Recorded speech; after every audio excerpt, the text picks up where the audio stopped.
ఇదేంది పాప, గిన్నెలతో పరుపేసిన మాదిరి ఉండదు. జానడు జాగా కూడా లేకుండా గది నిండా వాన పడుతుండదేమి. ఈ వానకి ఎక్కువసేపు ఇంట్లో ఉండలేము.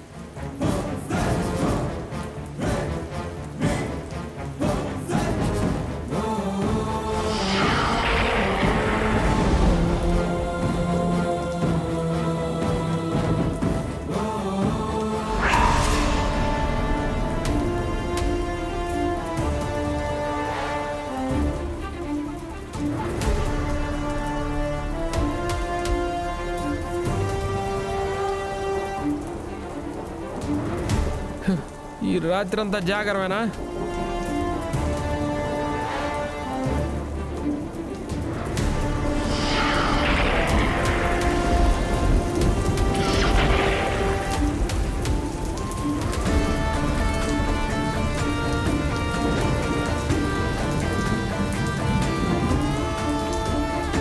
వాన ఇప్పుడంతా తగ్గే మాదిరి లేదు.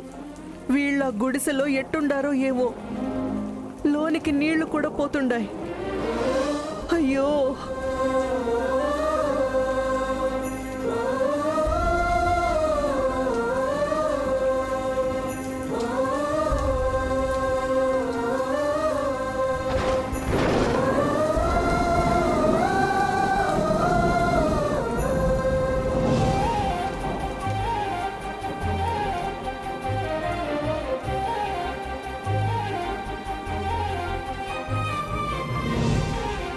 ఇంత బతుకు బతికి వానకి గుడిసె ముందు నిలబడాల్సిన పరిస్థితి వచ్చిండాది నా అల్లుడికి.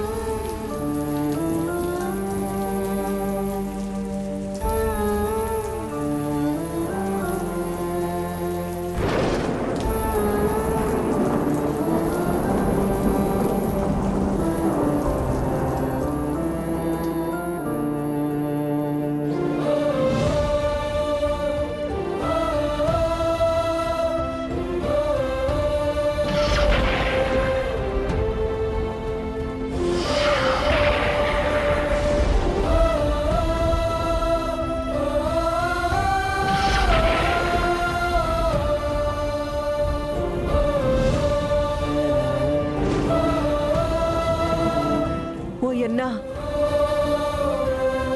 బయట వాన జోరుగా పడతాండదన్నా. గుడిసెలో కూడా నీళ్లు పోతుండాయి. ఇద్దరు తడిసిపోయి ఉండారు. ఎటు పోవాలనో దిక్కు తెలియక చెట్టు కింద నించొనుండారు. అయితే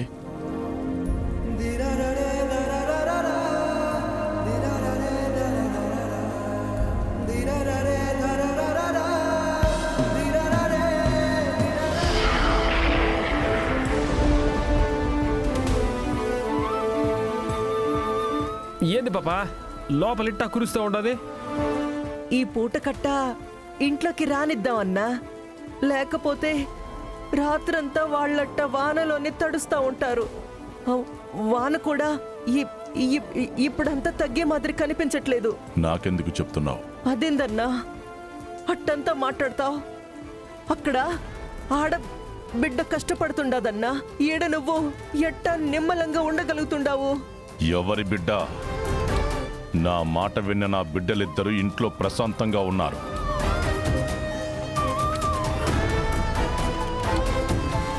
నాకు నచ్చినట్టు బ్రతుకుతాను, నేను ఇలాగే ఉంటానంటూ గాలికి తిరిగి మాట మీద నిలబడినోడు బయటున్నాడు.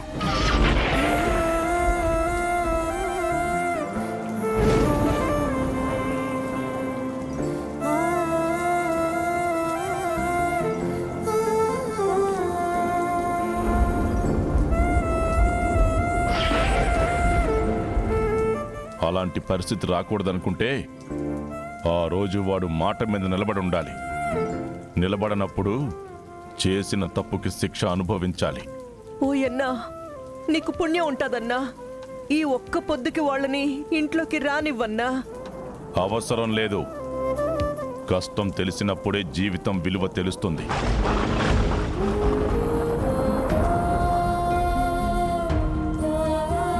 ఆడా వాళ్ళిద్దరూ తడిసి ముద్దైపోతుండారన్నా. తడవని తడవని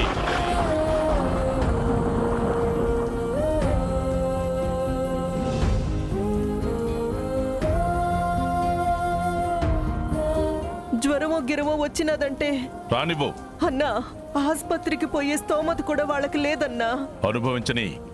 అన్నా నువ్విట్ట మాట్లాడడం ఏం బాలేదన్నా. నాకు బాగుంది.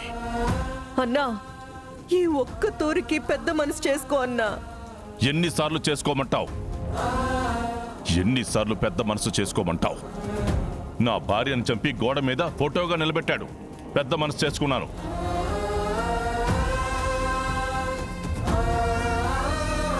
తాగి తందనాలాడుతుంటే పెద్ద మనసు చేసుకున్నాను. వీధిలో విచ్చలవిడిగా తిరుగుతూ దారిని పోయే వాళ్ళని కొడుతుంటే పెద్ద మనసు చేసుకున్నాను. ఒక ప్రాణం తీసి ఒక కుటుంబాన్ని అనాథల్ని చేస్తే పెద్ద మనసు చేసుకున్నాను. ఇష్టం లేకుండా ఒక ఆడపిల్ల మెళ్ళలో తాళి కడితే కూడా పెద్ద మనసు చేసుకున్నాను.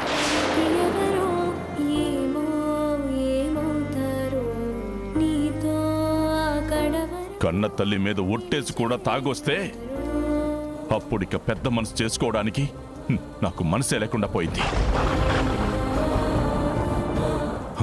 ఆ రోజు వాడు తప్పు చేయకుండా ఉండుంటే ఈరోజు వాడితో పాటు వెళ్ళిన విజయశాంతి ఆ విధంగా వాన్లో తడవాల్సిన అవసరం ఉండేది కాదు.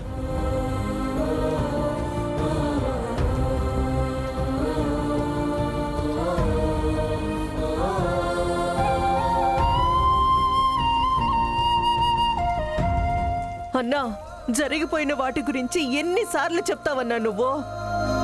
కళ్ళెదురుగా కన్నబిడ్డ కష్టాన్ని చూస్తా ఎట్లా ఉండగలుగుతుండావన్నా నువ్వు? అర్జున్ వరుణ్ మాదిరి వాడు కూడా నీ కడుపున పుట్టిన బిడ్డే కదా. అసలది గుర్తులేదా నీకు? ఇదిగో ఇలాగే ప్రతిసారి వాడి తప్పులకి గొడుగు పట్టి అడ్డంగా నిలబడుతున్నావు కాబట్టి వాడలా తయారయ్యాడు.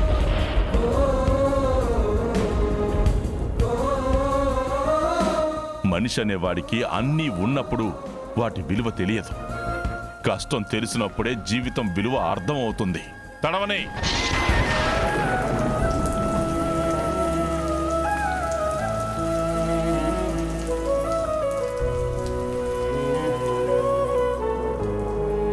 ఆ వానలో తడిసి వాడు చేసిన పాపాలు కాస్తైనా కడిగేసుకొని వాణ్ణి నమ్మొచ్చినందుకు వాడి భార్య కూడా వాడి ముందు కష్టపడుతుంటే అప్పటికైనా వాడికి బుద్ధొస్తుందేమో, వాడు చేసిన పనులకి సిగ్గొస్తుందేమో చూద్దాం.